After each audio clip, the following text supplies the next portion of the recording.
Hi friends, పెళ్లైన మగవారు పరస్త్రీలతో అక్రమ సంబంధం పెట్టుకునే ముందు వారికి చెప్పే 5 పచ్చి అబద్ధాల గురించి ఈ వీడియోలో తెలుసుకుందాం. నంబర్ 1, ఇష్టం లేని పెళ్లి. సాధారణంగా భార్యను కాదని మరో స్త్రీని కోరుకునే మగవారు మొదటగా చెప్పే అబద్ధం తమకు ఇష్టం లేని పెళ్లి చేశారని, దీనివల్ల తాము ఆనందంగా ఉండట్లేదని, విడిపోవాలనుకుంటున్నానని చెప్పి వేరే వారికి దగ్గరవుతారు. ఇలాంటి వారికి దూరంగా ఉండటం మంచిది. నంబర్ 2, ఒంటరిగా ఉన్నాను. మరో మహిళకి దగ్గరవ్వాలనుకునే మగవారు చెప్పే మరో అబద్ధం భార్యతో గొడవల కారణంగా విడిపోయి ఒంటరిగా ఉంటున్నాను. వారు నిజంగానే ఒంటరిగా ఉండొచ్చు, కానీ చట్టపరంగా విడిపోయి ఉండరు. ఈ విషయాన్ని కనుక్కున్నాకే వారికి దగ్గరవ్వడం మంచిది.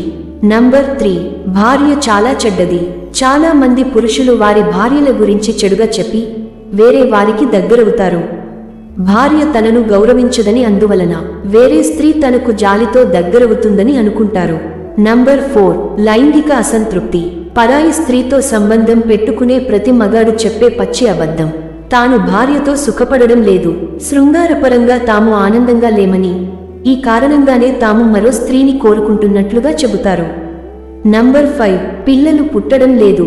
పరాయి స్త్రీతో సంబంధం పెట్టుకునే మగాళ్ళు తమ భార్యకు ఉండే లోపం కారణంగా పిల్లలు పుట్టడం లేదని, దాంతో ఇంట్లో గొడవలు అవుతున్నాయని, ప్రశాంతత కరువైందని, ఈ కారణంగా తాము మరో స్త్రీతో సంబంధం కోసం వెతుకుతున్నామని చెబుతారు.